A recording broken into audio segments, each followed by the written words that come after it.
The Jets are back, and so are we with the 4 Downs edition of the Flight Plan podcast. Tim McMaster here, along with Zack Rosenblatt. We are sponsored and presented by Game Time Watches, the leader in licensed sports watches.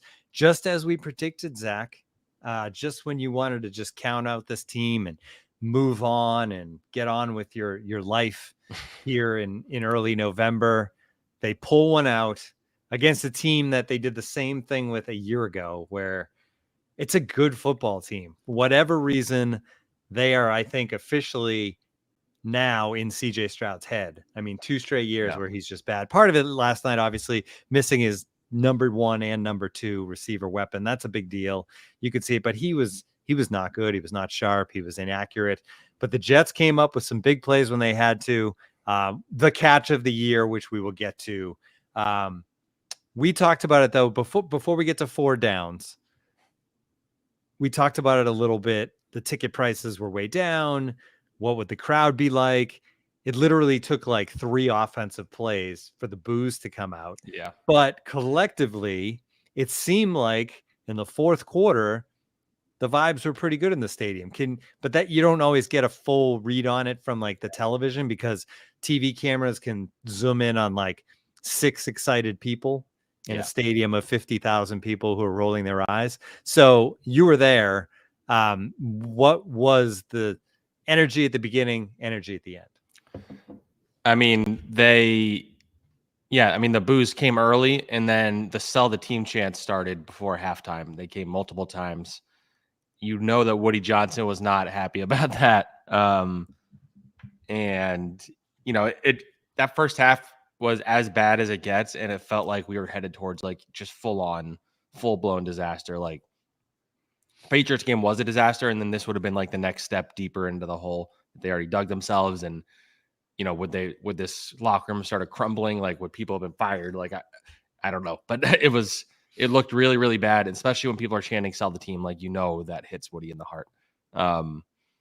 And they turned it around in the second half, and the crowd definitely, like, it took a little bit for the stadium to fill up. It still probably was only like a 50% capacity situation. I would say it started pretty low. People were slow to arrive. But yeah, they got games are tough. Thursday night game for a team that everybody's kind of down on. But yeah, you look at the second half, the crowd was really good. They were loud. They were really into it. And yeah, that was, you know, Jets crowds when the Jets are winning are very good. So Dan just asked about Woody having a headset in their suite. Like, I've actually been trying to figure out what was going on there, because they showed that on the broadcast. I didn't see anything about his grandson, but I don't know what was going on with the headset thing. I am trying to find that out. But yeah, anyway, he actually a direct line to Aaron Rodgers. Yeah, I was gonna say maybe there were no cancellation. He was trying to drown out the sell the team chance. Maybe that's what it was. But yeah, you know, this can be called a cayenne pepper game. I'm going to do that. I don't know if we want to do it before we get into the 4 Downs or after. No, that's good. Simply Organic also, by the way, that's the same brand Organic. that maybe they should sponsor us. There you go. There you go. We'll reach out. Should I do it now or after? What do you think? You're actually going to do this right now? Yeah. Oh, yeah. It's for the pod. I didn't even understand that you were actually going to take it. Well, I wonder, how about this? Because it seemed like the Jets maybe took the cayenne pepper at water halftime. at halftime. Oh, I like that. But do you want to do it during the ad break? That's and we'll see if you feel better. Well, people need to see. I feel like they need to see me drinking it. So after you're done the ad, I'll do it. Yes. Yep. All right. Okay. So stay tuned. All right. But it is ready. The cayenne pepper is ready. It worked, but like you said, it was delayed. All right. Should we get into the downs? First down. The catch of the year. I mean, I'm just going to state it now. There's no way anybody in football makes a better catch this year than what Garrett Wilson did. It was arguably the best catch since Odell's catch in the same end zone. Everybody's talked about it. Same end zone, same stadium, all that stuff. Unbelievable. The only disappointing thing about this catch is that we had to wait through a review in order for it to stand. Ulbrich apparently said to the official, like, you have to overrule this, because like that catch can't be like, it has to go down in history. But an absolute incredible one-handed catch. We will assume that everybody has seen it at this point. It is the thumbnail on YouTube for the episode. And chances are this isn't the case, Zach, but maybe we look back on this season and say, that's the catch that turned it all around. I mean, it did kind of feel like it carried that kind of weight. Like and the crazy part is it was the second amazing catch of the day. Like his first touchdown was a one-handed catch. It just like looks like nothing in comparison because he leaped up there like Michael Jordan. And in the moment, I guess I wasn't aware of the rule of like a shin counts as 2 feet because his shin. Yeah, me neither. Yep. So everybody's like, they have to, like, he throws the flag immediately. Aaron's looking to the sideline like it's a touchdown. I'm like, what do you guys, like, he had 1 foot in. Like, I was so confused. And the other foot did come in too, but the knee had already touched it. Yeah, exactly. Yeah. So I didn't think it was going to be a touchdown. So I even tweeted like, man, we very nearly saw the best catch I've ever seen. And then it overturned. And yeah, I mean, it just felt like there was no way the Jets were going to lose the game after that point. But, you know, I talked about this earlier. I did Connor's SNY podcast thingy. And it felt to me like this was the game that we had all been waiting for with Garrett. Like he had been very, very good over the last 4 games before this, but this was like the one where he's doing the acrobatic plays. They're throwing it to him down the field. He's going up and getting it. He's making things happen both before and after the catch. This was the like where I said all offseason, I think we could talk about him as one of the 5 best receivers in the vein of like a Justin Jefferson by the end of the year. Like this was the kind of game where it looked like that. Like I know he only wound up having 90 yards, but he had 2 touchdowns, and they don't win this game if Garrett Wilson is not in the field. Like I know Devontae Adams has definitely helped him, but I think this game Garrett helped Devontae in the way that he carried more gravity this game than he has all year, and it allowed Devontae to kind of easily get behind some like safeties on his 2, like the 4th down play that he had that catch and the touchdown at the end of the game. They weren't like doubling, they weren't shading coverage towards Devontae for whatever reason, probably because of Garrett. And so, yeah, I just thought that catch, like, it's one of those moments, like you have some of them throughout your career as a writer where you're like, I remember where I was when I saw that moment. You know, I covered in college, I covered a Hail Mary to win the game at University of Arizona. They played Cal. Like that's like something that jumps out, like things like that, just like crazy plays. Or there's like the flip side. Like I covered Joe Judge doing basically victory formation on 3rd down from deep in his own territory. Like there's just certain moments Zach Wilson you remember. And I probably was watching the Odell game live. I was not there live though.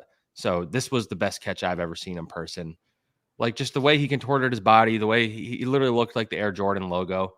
Like it was just remarkable. And I talked to somebody after the game in the building, and they pretty much were like, you know, there's only like 2 to 3 guys in the league that can even make that catch. Like that's why, to your point, where like nobody's going to replicate it. I don't know who can. Like George Pickens is someone who makes like acrobatic catches.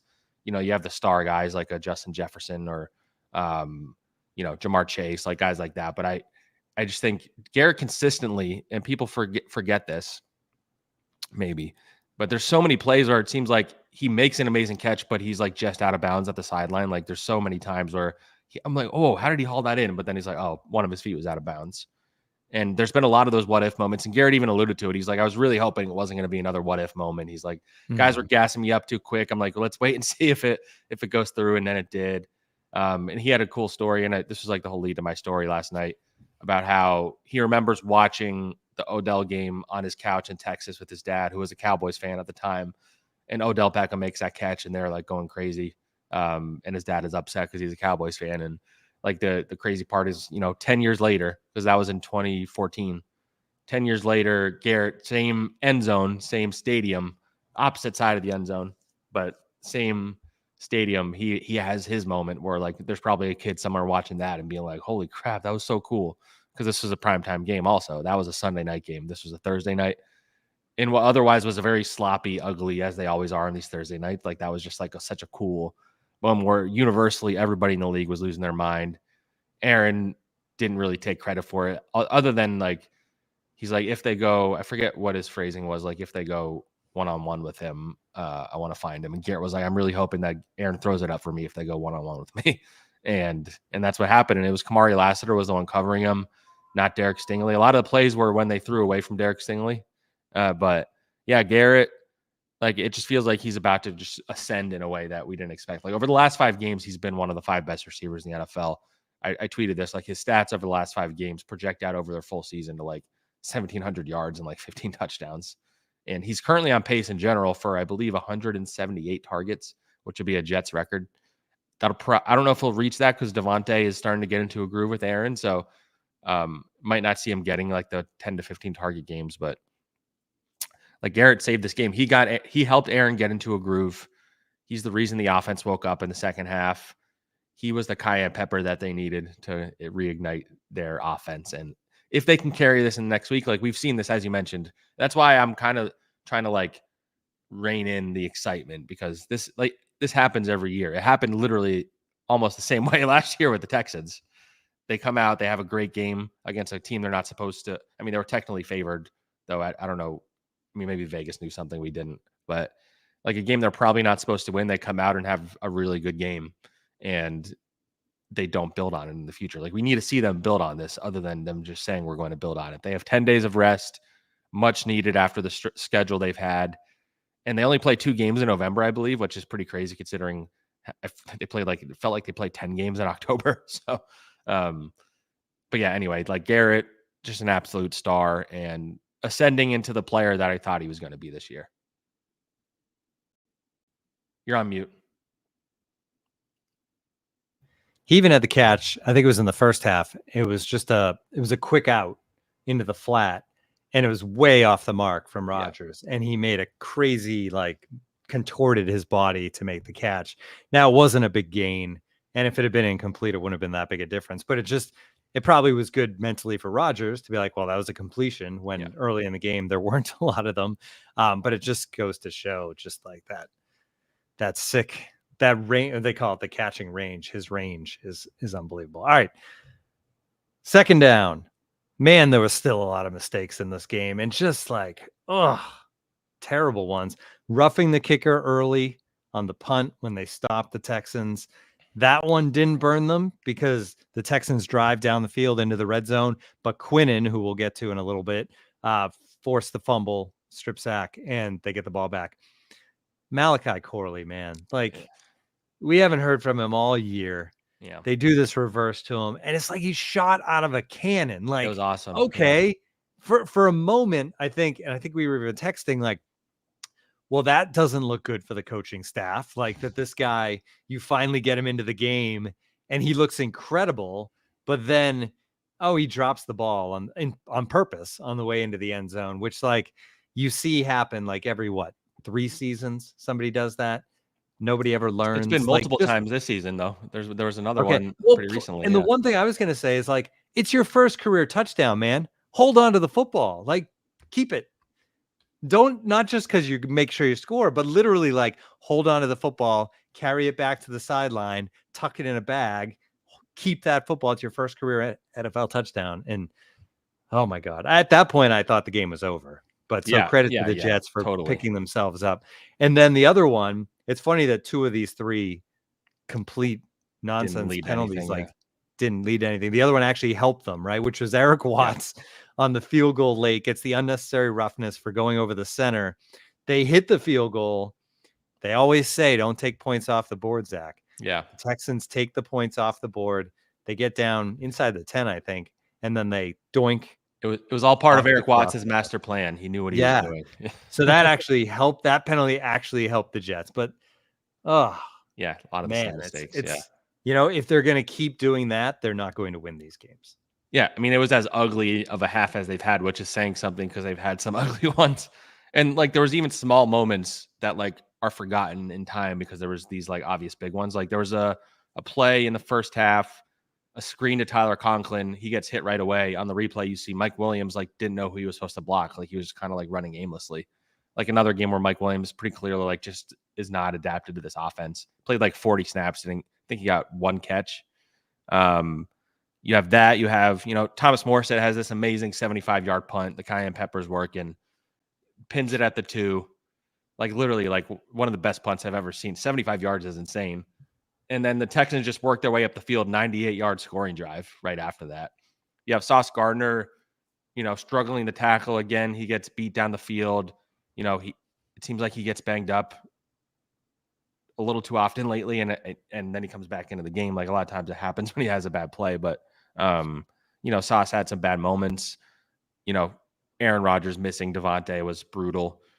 some bad penalties. Like Olu Fashanu in the second half actually had, and we're going to talk about Olu in a bit, but he had a bad holding penalty that negated. Like Rodgers had this awesome like scramble towards the end zone, and I think he was really hyped because he had been talking about how he'd been feeling a lot better lately, and then it was called the back team because was of that. hyped too. Like they were bouncing around, But picked them up. that set up the Garrett Wilson catch, so we should thank Olu for that, if anything. But and injuries, like guys are dropping like flies for the Jets this game, especially. Yeah, let's get into that. All the injuries that are going to Yeah. obviously have an impact on this team going forward. Luckily, they do have the mini bye.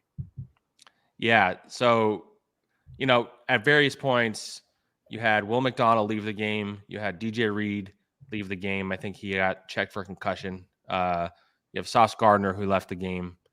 You have Devontae Adams on his fourth down catch in the second half. He left the game to be checked for concussion. Then he basically came right from the locker room onto the field and then had his touchdown catch, which is pretty cool. And then the key ones, all four of those guys wound up back in the game, so that's good. Michael Carter II left the game with a back injury. He just can't seem to stay healthy. Like he's having a tough time with that. Jake Hansen, right guard, got hurt. I forget what injury it was, but he was declared declared out almost immediately, which is never a good sign. And you had John Simpson, who had been playing pretty well this season, also left, did not return. Again, I'm blanking. There's so many injuries, I'm blanking on what his was. And then so you had Max Mitchell playing left guard, a guy who's been playing tackle all summer. He did get some guard reps last year, held up pretty well. And then you had Olu playing right guard, a position he literally never played before. Not only has he never played in high school or college, he's never practiced it. Like these were his first reps. Joe Tittman was telling him play to play, what to do and where to be. And all things considered, the O-line held up pretty well in the second half. Like this was like end to end one of their better offensive line performances. Like if you don't count the Titans and Patriots, who aren't very good, this was really, really good performance. Tyron Smith had his best game as a Jet, didn't allow a single pressure. Morgan Moses was pretty good. Joe Tittman was good. Like it wasn't perfect, but for putting two tackles in at guard, that was a good thing. John Simpson was a groin. Connor Long just pointed it out. Hey, Connor's in here. Connor has a great podcast too. He's the better Connor, but yeah. There's a lot of Connors. But yeah, so I think I am concerned going forward though. Like it was a nice performance by that group and for Olu in particular to jump into a position he's never played. It bodes really well for this guy's adaptability, but I don't know that I'm excited about the idea that they might have to play those guys at guard going forward. So at the very least, you hope John Simpson's back. I'm not confident about Jake Hansen. They called a guy up from the practice squad who they just signed recently, Alec Lindstrom. They clearly like him enough. Like he's probably the next in line to play guard if they feel like he's ready. Wes Schweitzer, it seems like, is kind of out of sight, out of mind. I don't know if that means he's out for the season or what, but yeah, I don't know. 10 days is a good thing. Like, Elijah Vera Tucker is still looming. Like they didn't put him on injured reserve, which means they think he could come back soon. Maybe they need him really badly right now with all these injuries. In terms of the injuries, just to throw it out there real quick, Alan Lazard was put on IR after Ulbrich said he wasn't going to be. So, he said it's a funky injury. Wouldn't go into detail, and they don't really have a timeline. So he has some weird chest injury that he's out for a while. Lecky Fotu back to IR.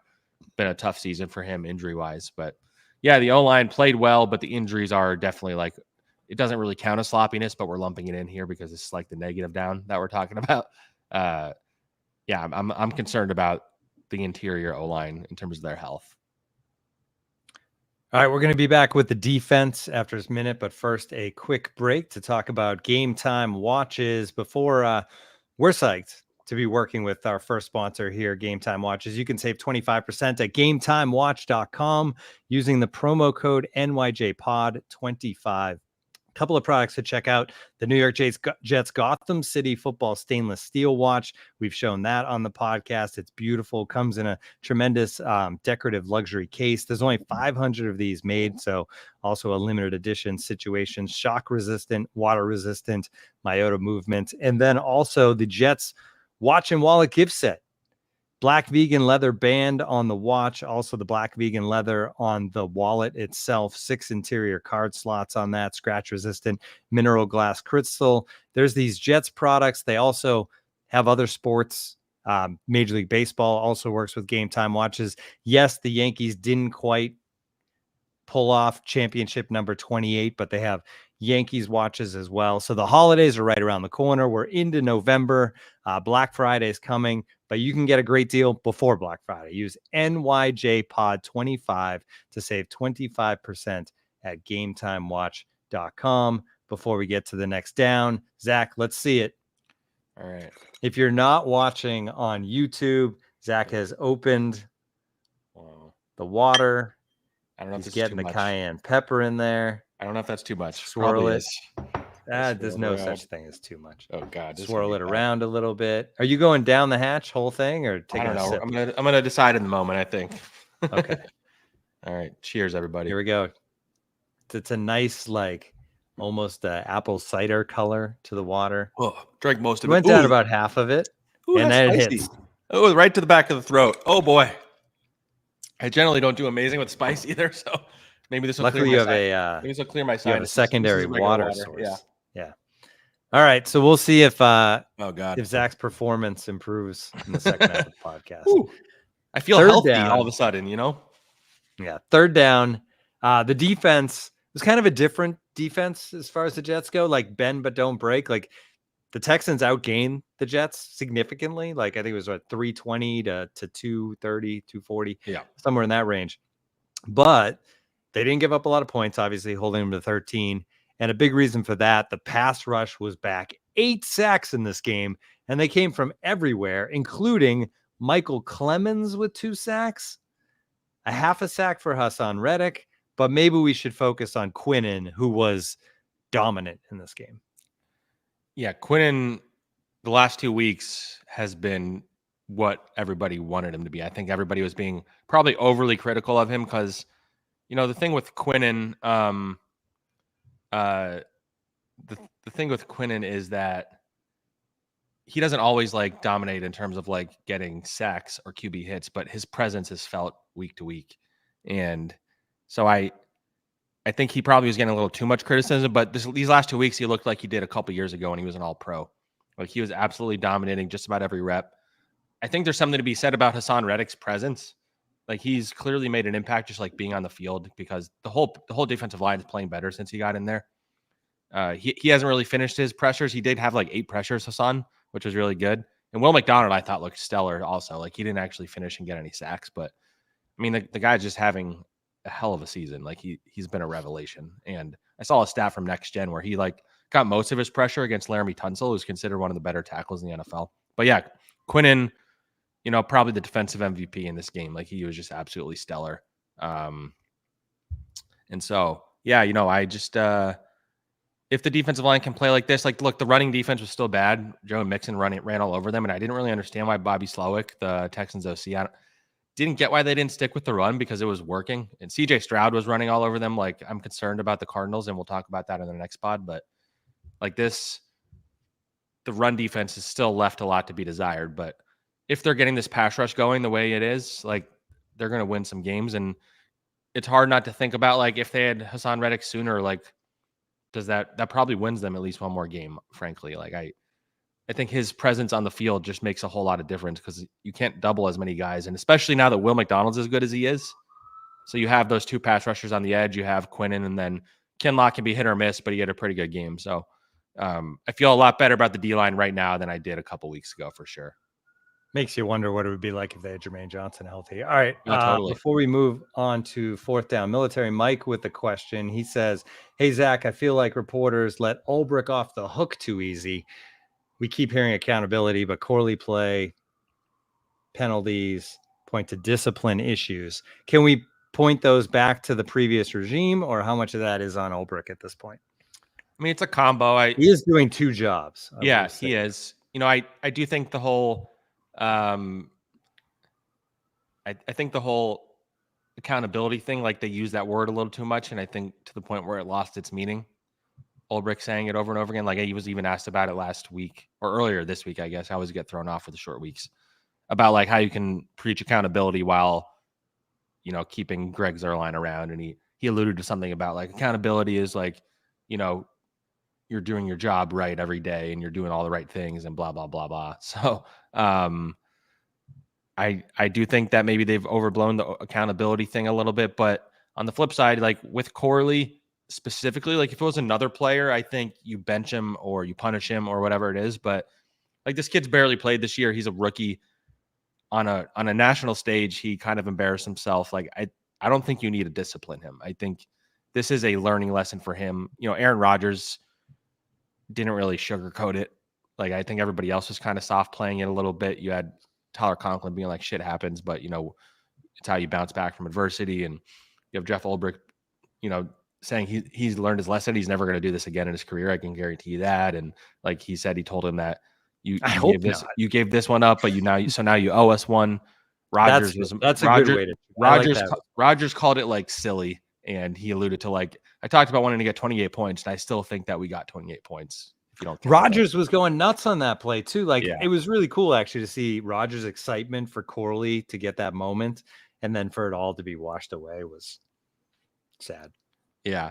But yeah, so anyway, to the point of discipline, like, yeah, I think Saleh definitely lacked discipline in the sense of like disciplining guys when they would mess up. Like it took like weeks and weeks for them to like move on from a guy when he was struggling. It's too early to say how Ulbricht's handling it, but this win was a step in the right direction. And so now we see going forward how they handle like guys that are struggling. Like, for example, like I think Jeremy Ruckert has had a bad year. It's kind of like flown under the radar because, you know, they've had so many other issues. I thought Kenny Yeboah came in. He made a great catch in the second half. They like him as a blocker and they like him on special teams. I think Kenny Yeboah should start getting some of Ruckert's snaps. Like that's an example where you could say, okay, if you start, you know, rewarding guys who are playing well and punishing guys who are not, I think maybe that's a place you start. All right, 4th down. We're going to look ahead a little bit. Trade deadline prep. Obviously, if they lose that game on Thursday night, no matter how much Woody Johnson wants to win this year, you have to sell. Like you're out of the playoffs, right? You're 2-7. It's over. Now there's still this like sliver of hope that this team could go on some magical ride and make it to the playoffs. Plus, you mentioned 50% capacity at the stadium. So it makes the trade deadline a little murkier where maybe they don't want to sell, but there's still Mike Williams. You pointed out he still doesn't seem to understand the offense. But Allen Lazard's on IR. But Malachi Corley looked explosive. Like, should they move Mike Williams? And if they do, who do you plug into that spot? Do we suddenly get to see a little more of Malachi? Or I think the second part of that question is the issue. Like, who do you plug in? So if they don't know how long Lazard's out and what he's trying to win right now, like, what are you going to get from Mike Williams ultimately? Probably a 5th round pick, or a conditional 5th or something like that. Is he doing more harm than good on the field? Yeah, I mean, it's a fair question. But at the end of the day, like, he does have the talent. And so, like, he's an outside receiver, and Malachi Corley is not that. And are you going to play? Are you going to play Irv Charles? Like, I don't know. So unless you're confident Allen Lazard is coming back in those 4 weeks, I don't know. I lean towards keeping him unless, like you said, unless they just feel like he's just been such a detriment that they want to move on from him, and he and Rodgers don't get along and all that stuff. So I don't know. It's an interesting one. I think if they had lost, he almost certainly would have been traded. I think that DJ Reed, I think he might have been traded as like a sell for assets kind of thing, because I don't think he's going to come back next year probably. Because I think he's going to explore free agency. He's going to get paid because he's having an amazing season. And from what I've heard, there were teams that were definitely interested in him, but I think winning that game kind of ends that conversation. And I think you could say the same about like Tyler Conklin, Hassan Reddick, like some of these guys who are on the last year of their contract. Like if they had lost that game, then it's full on, you know, this is disaster mode. These guys aren't going to be here next year. You do wonder, like, is Joe Douglas the one making those moves because if he's getting fired? But like then you sell off, you try and get some more draft assets for next year to make the job more appealing for the next GM. But since they won, you know, I think they can pretty much stand pat. Like maybe, you know, I saw a report that there were some teams that were checking in on Brandon Echols as a corner. Like he's been a starter in the past. I don't think he's particularly good when he's a full-time starter. Again, it's what are you going to get for him? I would rather just keep him as for depth, especially with all the injuries they keep popping up in the secondary. Michael Carter now, especially. They clearly don't think Quantez Stiggers is ready to contribute because he was inactive for the first time this week. So yeah, I kind of lean towards them standing pat. Like maybe they can even make a low cost trade for somebody at a position of need, whether that's I mean, offensive guards are just like floating around, or like maybe an interior defensive lineman or something like that. But I think it'll wind up being a pretty quiet trade deadline. Whereas if you had asked me before the Texans game, I would have thought maybe they start selling off some guys. All right. If we had not had this episode because of a dramatic victory, we would have leaned more into the trade deadline because of that. We could have speculated a lot about things, but it does seem like it's going to be quiet. So next episode will actually be middle of next week to get ready for the next game. Shout out again to Duke 60, who won the picks for last week. He's getting a watch and wallet set. Same deal this week. Anybody get your picks in? Yeah, you missed out on Thursday. Hopefully you didn't, and hopefully you picked the Jets. But otherwise, get your picks in. You only need to pick 10 games, so it's okay that you missed the Thursday night game. And we're going to do another giveaway for the winner of this week. And then, of course, the season-long competition will have a giveaway at the end again, thanks to Game Time Watches for that. But I did track down Duke 60, so we'll get that award out into the mail. Good stuff, Zach. Great story today, wrapping up the game, and I'm sure that the good stuff will continue. If they do something crazy with the trade deadline, maybe we just kind of sneak that episode up a little bit and make it more of a reaction, but I don't see that happening. So we'll check in early next week. Did I miss anything, Zach? I don't think so. I mean, look, we enjoy a victory pod more than we enjoy a losing pod. Like, keep them coming, man. It's getting Let's bleak. win 7 in a row, 8 in a row. And there's and a lot of fun stuff to talk about out of that game too, both Yeah. positive and negative. So we love that. You know what? You barely even need, like, when they lose, like, the prep is a grind. Yeah. For the podcast. When they win, like, I found myself just like mentally, I had this whole show just as I'm watching the game, right? You're just like, oh, piece of cake. So, like, it's just so much, but just keep winning. Come on, win, guys. baby. Just win, baby. Just win. All right. We'll talk to everybody middle of next week. Thank you all for tuning in on the stream. If you are, good numbers today, considering where this team is overall. If you're catching up on the audio, remember we did spin up a feed on Spotify, Apple. So check that out if you're having any issues with the Patreon. But if you're on Patreon, keep listening there as part of Badlands. We're psyched to be part of that team as well, and Joe and Connor and all those guys. So we'll talk to everybody again next week.